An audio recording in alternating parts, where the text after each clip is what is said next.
Hello everyone. आज की class में हम पढ़ेंगे फ्लोटिंग पॉइंट नंबर रिप्रेजेंटेशन, जो हमने लास्ट में क्लास में पढ़ा था, और उसके एरर्स, कि क्या उसके एरर्स होते हैं, उसके एरर के टाइप क्या होते हैं, और जो फ्लोटिंग पॉइंट रिप्रेजेंटेशन में है उसमें हम एक्चुअल में जो अप्रॉक्सीमेशन करते हैं वो किस तरीके से करते हैं। ओके, तो लास्ट टाइम हमने जो फ्लोटिंग पॉइंट पढ़ा था उसकी हमारा एक नॉर्मलाइज फॉर्म था। वो नॉर्मलाइज फॉर्म था हमारे पास plus minus D1, D2, D3, D4 plus minus E1, E2। ठीक है, तो अब ये जो हमारा ये जो नॉर्मलाइज फॉर्म था ये उसका फॉर्मेट था, जिसमें ये जो साइन है ये होता है साइन फॉर दिस मेंटिसा। ठीक है, इसको हम मेंटिसा बोलते हैं। ये होता है, ये हमारा साइन फॉर एक्सपोनेंट। ओके, ये हमारा एक्सपोनेंट है। तो अब आप देख सकते हैं कि अब इसमें क्या होता है कि मैं आपको एक एग्जांपल से समझाती हूँ। जैसे मान लीजिए हमारे पास एक नंबर है 60.065। ठीक है, अब अगर मैं आपसे कहूँ कि आप इस नंबर को इस फॉर्म में रिप्रेजेंट करें तो आप कैसे करेंगे? आप लिखेंगे 0.6006 इंटू 10⁻²। ठीक है, अब ये लिखेंगे, मतलब इसी तरीके से करेंगे ना। तो इसको आप उसमें क्या लिखेंगे? +6006 और +02। इस फॉर्म में आप इसको इस तरीके से लिखेंगे। अब आपने इसमें एक चीज़ नोटिस करी कि इसमें आपका ये जो 5 है ये आपका कट हो गया है। मतलब आपके पास में, आप ये सोचें कि आपके पास में अगर कोई भी ऐसी संख्या है, जैसे मान लीजिए हमने लिखा 702056, ये है, तो वो केवल इतना नंबर लेगा, केवल ये वाला नंबर आएगा आपके पास में। इस फॉर्मेट के हिसाब से, इस फ्लोटिंग पॉइंट नंबर के हिसाब से केवल ये वाला फॉर्मेट आएगा। ये ही डिजिट्स आएंगी, बल्कि ये वाली डिजिट्स नहीं आएंगी जो कि आनी चाहिए। ठीक है, तो यही एरर होता है हमारे उसमें, हमारे फ्लोटिंग पॉइंट नंबर रिप्रेजेंटेशन में। अब इसमें हम जो ये डिजिट्स कट करते हैं इसमें लाने के लिए उसके दो मेथड्स होते हैं। डिजिट्स जो हम कट करते हैं उसके होते हैं दो मेथड्स। ठीक है, वो मैं आपको बताती हूँ। पहला जो अप्रॉक्सीमेशन, इसे कहते हैं अप्रॉक्सीमेशन मेथड्स कह लीजिए, कि अगर हमारे पास में कोई बड़ा नंबर गिवन है तो उसको आप शॉर्ट में करेंगे तो उसके आपको क्या क्या मेथड्स प्रोवाइडेड होंगे। ठीक है, अब पहला आपके पास में जो मेथड होता है उसके हम कहते हैं चॉपिंग। चॉपिंग से आपको किचन का चॉपर याद आ रहा होगा। एग्जैक्टली हम इसमें सेम काम करते हैं। तो चॉपिंग में हम क्या करते हैं, अगर आपके पास में कोई डिजिट है, ठीक है, जैसे कि हमने यही वाला एग्जांपल लेते हैं 700245 6, यहाँ मैं पॉइंट लगा देती हूँ। ठीक है, तो इसको आप चॉप करेंगे, इसको हमें लाना है 4 डिजिट्स में, क्योंकि हमारा जो फॉर्मेट होता है वो क्या होता है, वो ये होता है point D1, D2, D3, D4 into 10⁻k। के यानी कोई भी हमारा एक्सपोनेंट, इसे हम कहेंगे एनी एक्सपोनेंट। ठीक है, जो भी हमारे नंबरिंग में गिवन है। तो इसको अगर हम लिखेंगे तो हम कैसे कर देंगे, हम इसे लिख देंगे 0.7002 इंटू 10⁻²। ये हमारा हो गया इस फॉर्मेट में। ठीक है, अब इस केस में हमने क्या किया, इस केस में जो हमारी ये संख्या है 70.02456, इसमें हमने केवल स्टार्टिंग की जो 4 डिजिट्स हैं उनको लिया, और बाकी की जो ये 4, 5, 6 ये जो डिजिट्स हैं, ये वाली और ये वाली, इनको हमने कर दिया कट। ठीक है, इनको हमने कट कर दिया। इसी कट को हम कहते हैं चॉपिंग। यानी हमने नहीं देखा कि उसकी वैल्यू हमें मैटर करती है नहीं करती है, हमने केवल उसे चॉप कर दिया। ठीक है, इसी को हम कहते हैं चॉपिंग। सेकंड जो आता है, तो सेकंड हमारा जो अप्रॉक्सीमेशन मेथड है उसे हम कहते हैं राउंडिंग।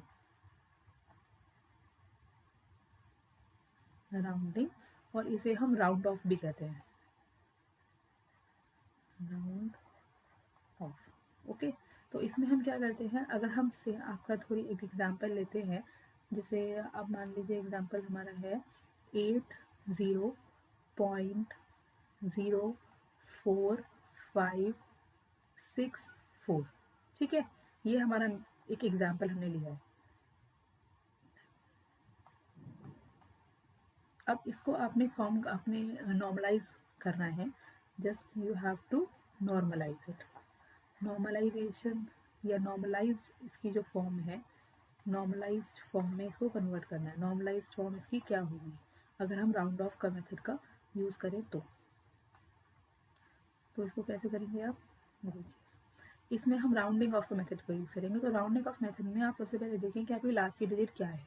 लास्ट की डिजिट यानी कि अगर आप इसको मानिए, अगर हम इनको लिखें, इसको हम लिखें D1, इसको लिखें D2, ये लिखें D3, इसको लिखें D4, ये आ जाएगा D5 और ये आपका आ जाएगा D6 और ये वाले को हम लिखें D7, ठीक है।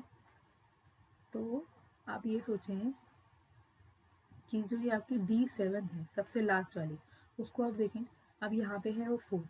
अगर ये वाली आपकी संख्या ये लेस देन 5 है, ओके, लेस देन 5, या फिर इसको हम लिख सकते हैं लेस देन इक्वल टू 4, ठीक है। तो आप इसको चॉप कर देंगे, then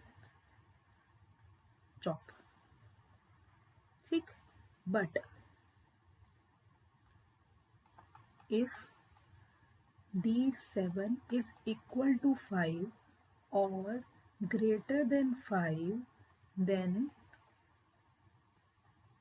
add 1 in D6. D6 क्या है? D6 is the previous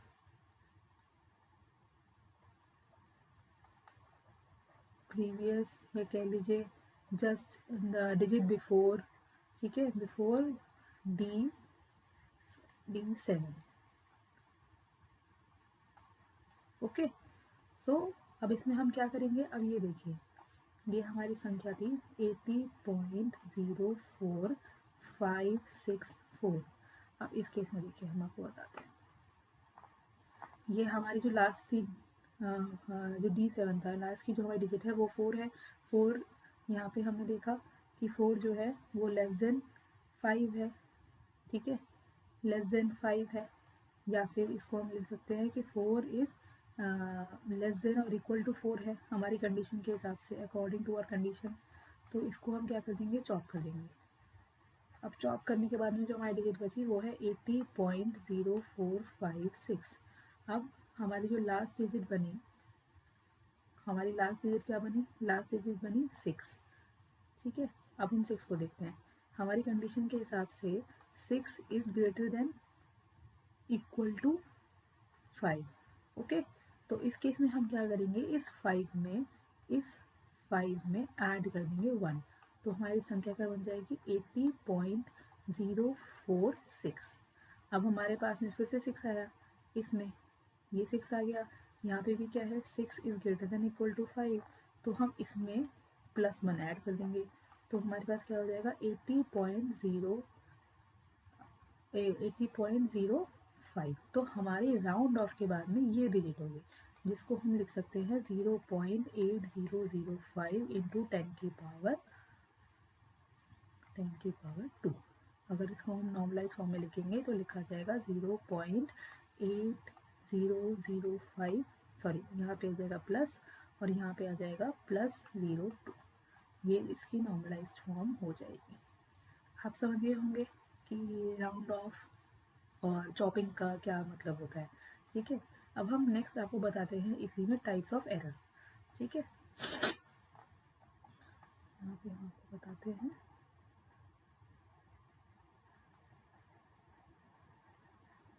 types of errors.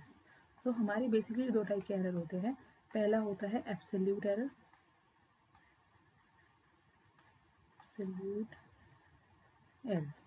ठीक है, और दूसरा आपका होता है रिलेटिव एरर। तो अभी हम पहले एब्सोल्यूट एरर को पढ़ते हैं। एब्सोल्यूट एरर का एक फॉर्मूला होता है जिसमें ये फॉर्मूला हम लिख देते हैं आपके लिए।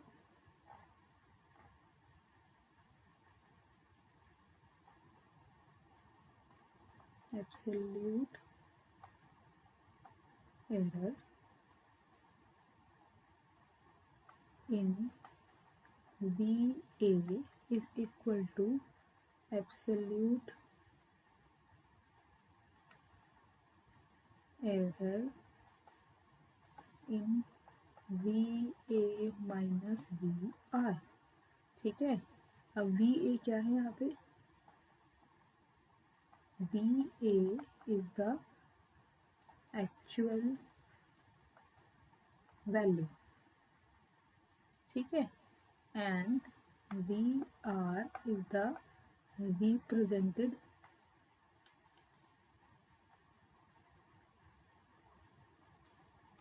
value। ठीक, दूसरा होता है हमारा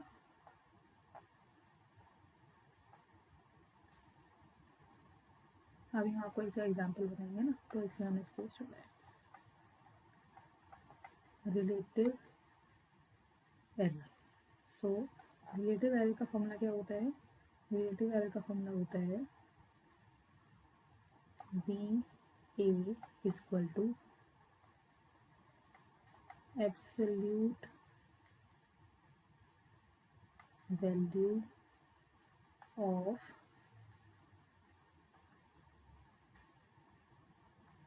VA minus VR upon VA।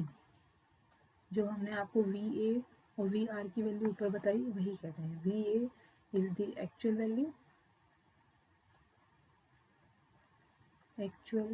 Value, ठीक है, and VR is the representative value.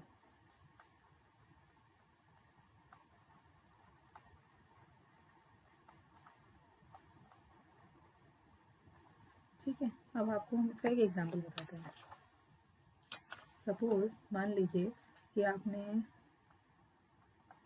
एक आपका संख्या है 60.056, यही मान लीजिए, ठीक है, जो हमने ऊपर एग्जांपल में ली थी। तो ये इसकी है actual value, this is the VA।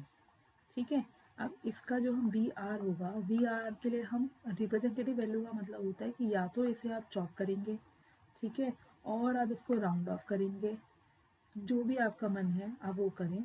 उसके बाद में अगर मान लीजिए हमने चॉप करा है, इसको 4 करने हैं, 4 डिजिट्स में लाने के लिए, तो हमारी जो वैल्यू निकलेगी वो निकलेगी क्या? इसको हम लिखेंगे 0.60056 ना, ये एक्चुअल वैल्यू, और इधर लिखेंगे 0.6005। सो जो एब्सोल्यूट वैल्यू होगी VA बराबर क्या होगा?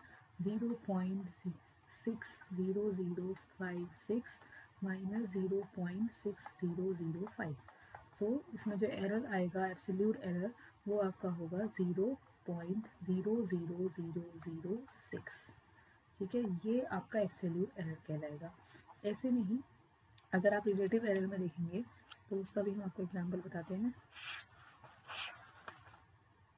जैसे कि आप मान लीजिए कि रिलेटिव एरर में भी हम सेम एग्जांपल ले लेते हैं। अगर यही हमारा एग्जांपल है, एग्जांपल में हम लिखते हैं अब एग्जांपल, ठीक है, तो इसमें हमारा VA था 0.60056, ठीक है, हमारा VR था 0.6005, ठीक है।